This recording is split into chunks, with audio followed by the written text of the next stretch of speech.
Welcome to Founder Files, the podcast for growth-minded leaders, investors, and operators shaping the future of business. Each episode dives into the critical decisions behind scaling, from finance and fundraising to leadership, strategy, and technology.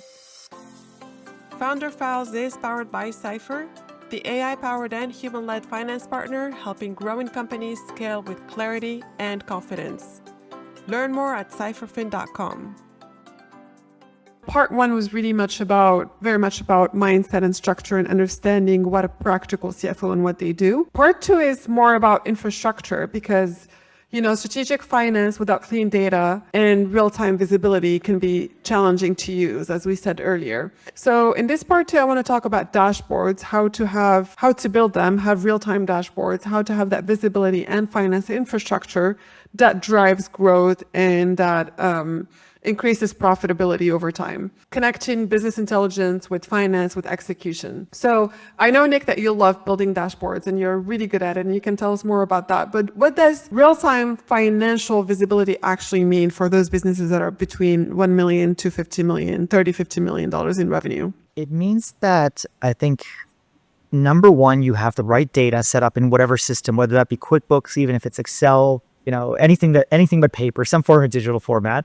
And number two, that data is then being visualized or transcribed in a way that it's easy for the person to understand. So like if you see a spreadsheet, no matter how smart you are, you see rows and columns, you don't know what that means, right? You have to mentally graph it. So you want to show graphs or tables that make it very easy for the person to see it in 5 seconds every morning and know what it means. That's number one. Number two, any good dashboard or graph needs to be actionable. Knowing that a revenue line is going up and to the right doesn't tell you what you should do about it. It makes you feel good, and maybe you want to do that in the morning, make yourself feel good. But your dashboard, whatever graphs you show, should have an action that are associated with it. So the revenue line is going up and to the right. That doesn't prompt an action. And then the third thing that's important about dashboards is people build a dashboard with 5, 10 metrics, whatever that is important, and then you leave it for the next 5 years.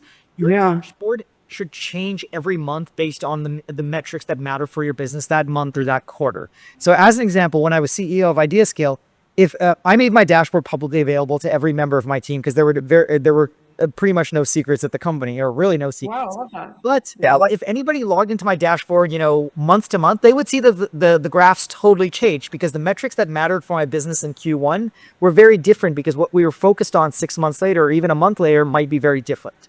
And that's really important that you don't leave static dashboards with the same metrics because what metrics matter to your business change pretty rapidly. That is extremely valuable and impressive that you were sharing that dashboard so transparently with your team. That's great. How do you know if a company has outgrown, the static reports? I mean, obviously, if you're in early stages, it may not be worth developing certain dashboards, but at what point do you think it's important to really think about that business intelligence dashboard to help you drive growth? I think day one, right? Like I run a small business right now. We have dashboards up and takes, with modern technology and modern systems that usually talk to each other, even if, again, you're doing it in Excel, you've set up a graph, takes an extra 15 minutes that will save you lots of thinking and graphing in the future. Literally set it up no matter how small your business is. Yeah. Okay. I love that.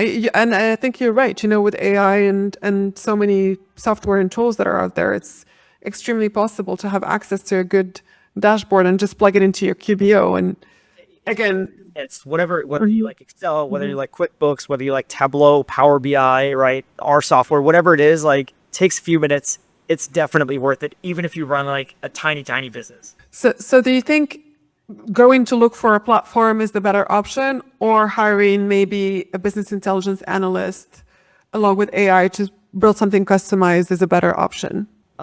Look, if you're just starting out your business, let's imagine you're $1 million business and it's a reasonably simple business, then you could probably set it up yourself, whether in Excel or Power BI, Tableau, or just ask ChatGPT to do it, right? If you are, a more complex business or later on, I would recommend, again, like getting that fractional CFO or a full-time CFO or fp&a person to do it because you don't, as I said, you don't want your dashboard to be built and then like running the same way for the next 5 years, right? Your dashboard evolves with the needs of your business. And so you don't want to be calling the person every a few weeks saying, edit the dashboard. You want someone who's thinking about your business saying, hey, the dashboard needs to change. Let's go update it today. And I love your approach to saying, it has to give you action points that you need to follow, and not just, obviously it gives you historical data. It also gives you futuristic data, but giving you insights plus the action items, like what to do next, is extremely important and invaluable, and some things to really keep in mind. Okay, let's just talk a little bit about historical data and the foundation. Maybe some people are thinking about building a functional or decision driving dashboard, but they feel like their data is a bit messy. Should they build a dashboard first, or what would you recommend them to do to clean everything up? And I would build the dashboard first, because a dashboard, some insight is better than no insight, even if it's based on, messy data. And number two, how do you know your data is messy unless you can visualize it? I don't know about you, but I'm pretty good with numbers. But if I look at a spreadsheet of 1,000 numbers, I don't know if it's clean or dirty, right? I have to put it into a graph or table, and I can say, oh, wait, that line looks funny. That's not real. Something's wrong with the data. So yeah, graph up, visualize it. That helps you clean up the data and also gives you a little bit of insight on how your business is running, even if you're working off imperfect data. I love that. I didn't think that would be your answer, but I think that's a really good one.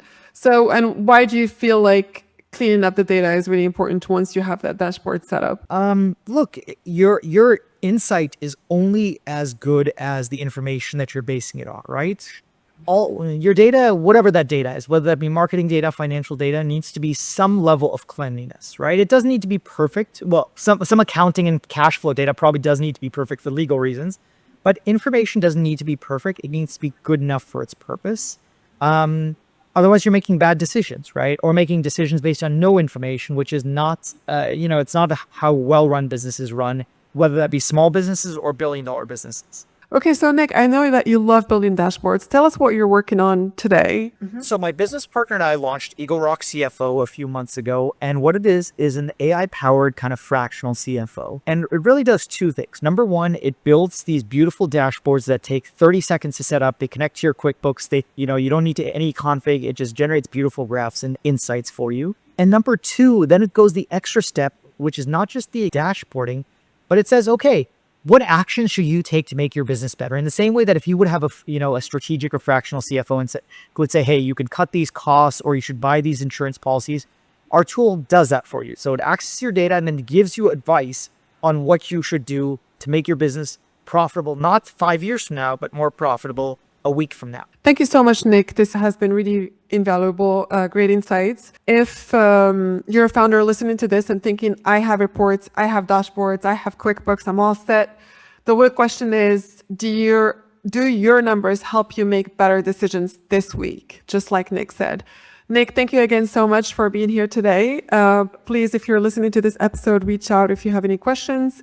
Nick, where can people find you online? Sure. So easiest way for our company website is eaglerockcfo.com. It has my LinkedIn and email on there. So feel free to connect with me on LinkedIn or via email as well. Awesome. Thank you so much, Nick. Cheers to the next episode.